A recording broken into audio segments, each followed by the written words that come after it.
जय श्री कृष्ण। मित्रों, क्या आपको पता है कि मृत्यु के बाद आत्मा किसे खोजती है? माँ को, बच्चों को या पति को? क्या मृत्यु के बाद आत्मा अपने घर फिर से वापस लौटती है? ये प्रश्न जितना सरल प्रतीत होता है, इसका उत्तर उतना ही गहन, रहस्यमय और आध्यात्मिक गहराई से भरा हुआ है। हिंदू धर्म का पवित्र ग्रंथ गरुड़ पुराण मृत्यु के पश्चात आत्मा की अनदेखी और अलौकिक यात्रा का रहस्य उद्घाटित करता है। ये ग्रंथ बताता है कि मृत्यु के बाद आत्मा कहाँ जाती है, क्या वो अपने प्रियजनों को देखती है और उसकी यात्रा कैसी होती है।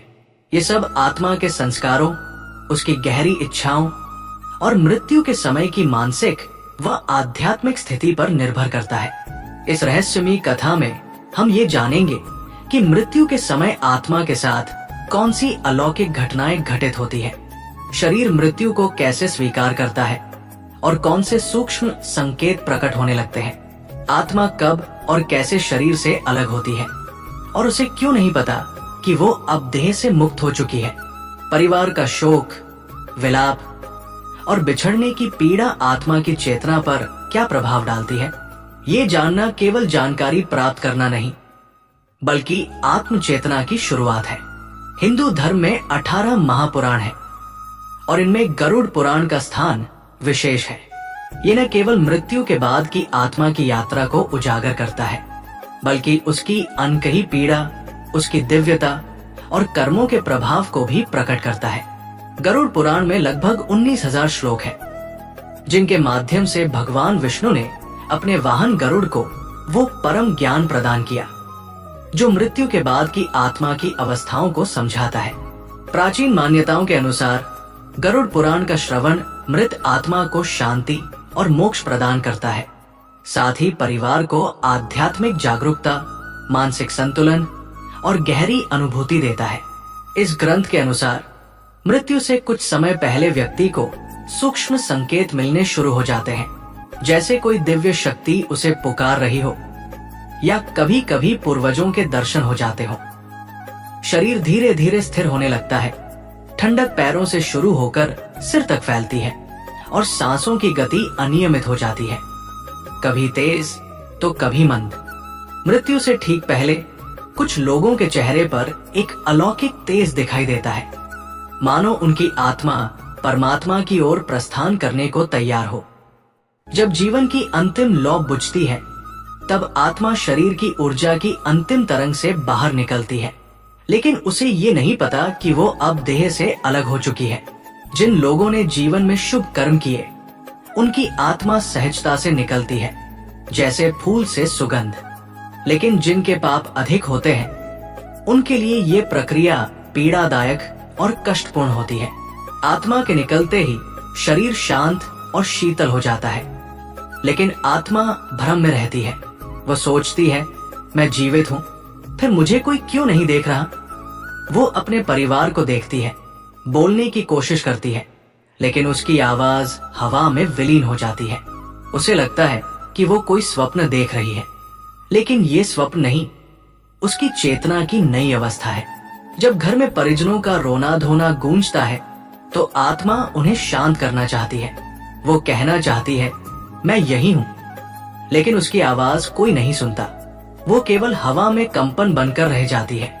कुछ आत्माएं बेचैन हो उठती हैं, पीड़ा में तड़पती हैं और अपने प्रियजनों के सपनों में उतर आती हैं, एक संदेश देने या शांति की प्रार्थना करने के लिए।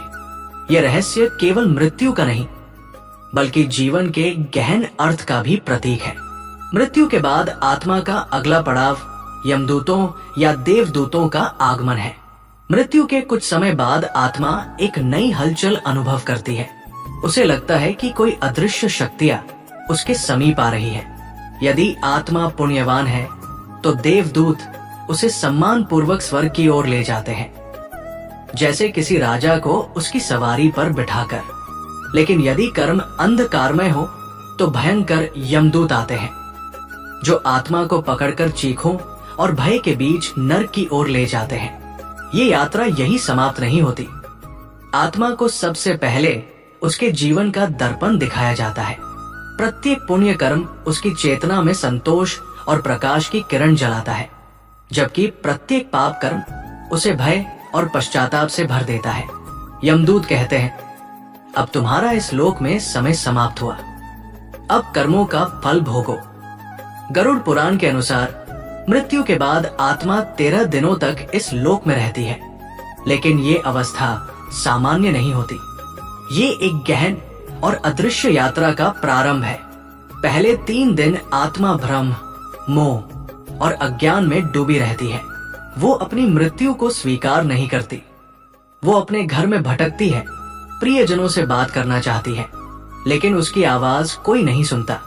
यदि मृत्यु दुखद या हिंसक थी, तो आत्मा बेचैनी, दर्द और उलझन में डूब जाती है। चौथे से 10वें दिन तक आत्मा को धीरे धीरे सत्य का बोध होने लगता है। उसे समझ आता है कि वो अब शरीर का हिस्सा नहीं है। यदि परिवार धार्मिक विधि विधान के अनुसार कर्मकांड जैसे पिंडदान या श्राद्ध करता है, तो आत्मा को राहत मिलती है। लेकिन जिनकी इच्छाएं अधूरी रह जाती है, उनकी आत्मा अशांत और अस्थिर रहती है। 11वें से 13वें दिन तक आत्मा के लिए विदाई का समय आता है। पिंडदान और श्राद्ध अगले लोक के द्वार खोलते हैं।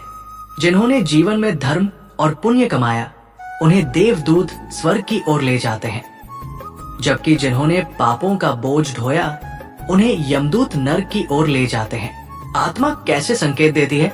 जब आत्मा मोह में बंधी होती है, तो वो रहस्यमय इशारे छोड़ती है, जैसे सपनों में प्रियजनों के पास आना, घर में अचानक कोई दिव्य सुगंध फैलना, बिजली का अपने आप जलना बुझना या ठंडी हवा का झोंका महसूस होना।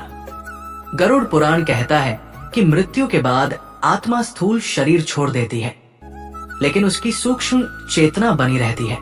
वो देख सकती है, सुन सकती है, लेकिन बोल नहीं सकती, क्योंकि अब उसके पास ध्वनि उत्पन्न करने वाले शारीरिक साधन नहीं है।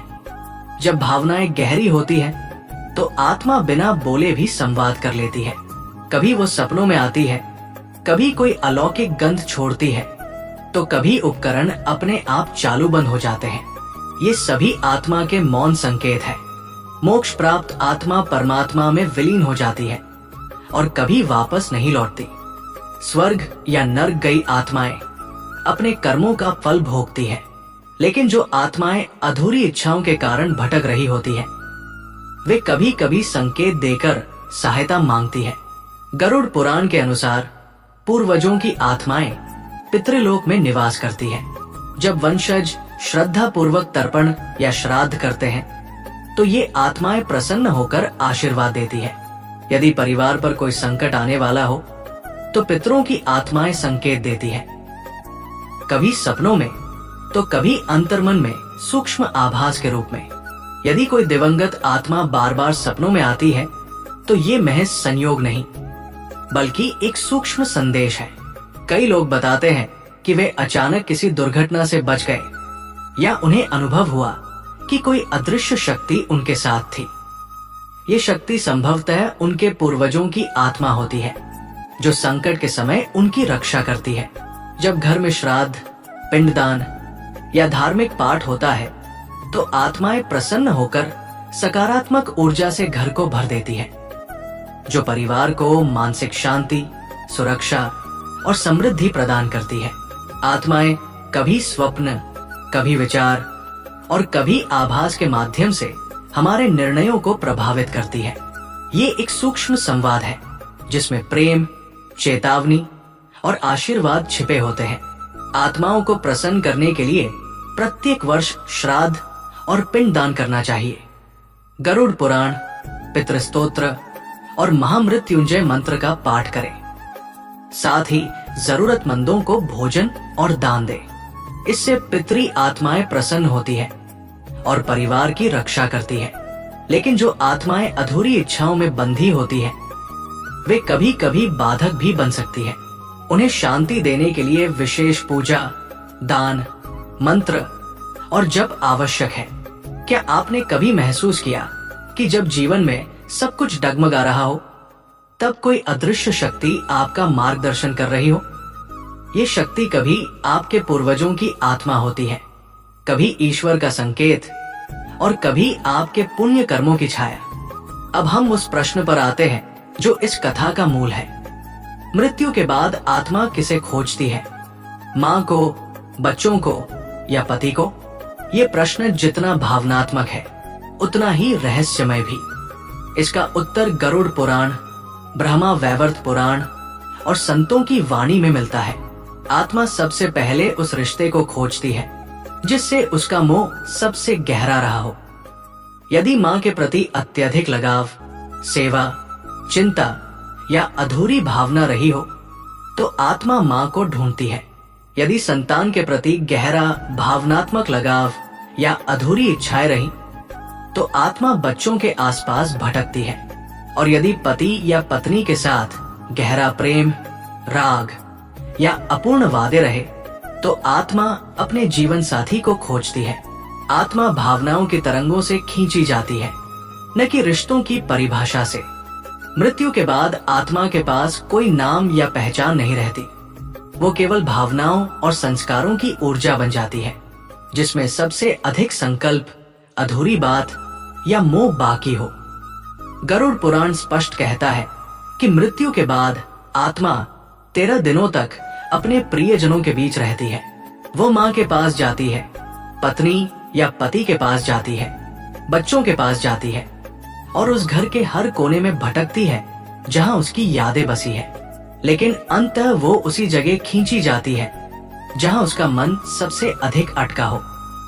इसे एक उदाहरण से समझें। एक माँ जो अपने बच्चे को छोड़कर गई, उसकी आत्मा बार बार बच्चे के सपनों में आ सकती है, उसे आशीर्वाद देने या उसकी रक्षा करने के लिए। एक पत्नी जो अपने पति की सेवा करना चाहती थी लेकिन असमय मृत्यु हो गई, वो पति की हर पीड़ा को महसूस करती है और उसके जीवन में सूक्ष्म रूप से हस्तक्षेप करती है। एक वृद्ध जिसे जीवन भर माँ की ममता की तलाश रही, वो मृत्यु के बाद भी माँ को ढूंढता है। मृत्यु के बाद आत्मा उसी को खोजती है जिससे सबसे गहरा प्रेम, मोह, पीड़ा या अधूरी भावना जुड़ी हो। जहाँ भावनाएं सबसे गहरी होंगी, आत्मा वहीं खींची चली जाएगी, चाहे वो रिश्ता कोई भी हो। ये कथा हमें सिखाती है कि जीवन कर्मों पर आधारित है। मोह को त्यागें, पुण्य कमाएं और अपने प्रियजनों के लिए प्रार्थना करें। यदि ये कथा आपको पसंद आई तो इसे अपने मित्रों और परिवार के साथ साझा करें। अपने विचार साझा करें और लिखें, जय श्री कृष्ण। धन्यवाद।